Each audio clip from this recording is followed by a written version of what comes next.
The easiest and most common way to take a screenshot on an Android tablet is to hit the lock button and volume down button simultaneously.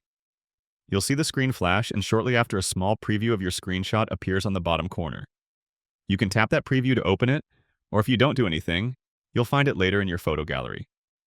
In the photo gallery, you can make edits or, for example, share the screenshot by using the controls on the bottom of your screen.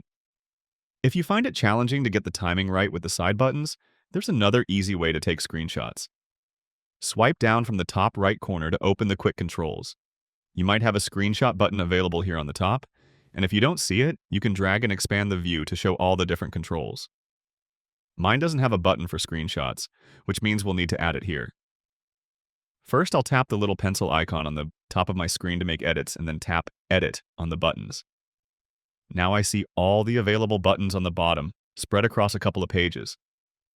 I'll find the screenshot button and tap it to add it to my quick controls.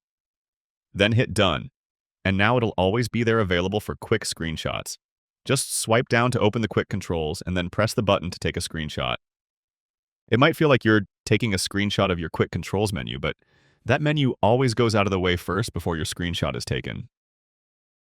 I can even go back and hit the pencil icon again to make some edits, and then tap and drag the screenshot button to be among the first ones. This way it's even easier to locate. And that's how you take screenshots. Tap that like button if this helped you, and subscribe for more easy guides like this.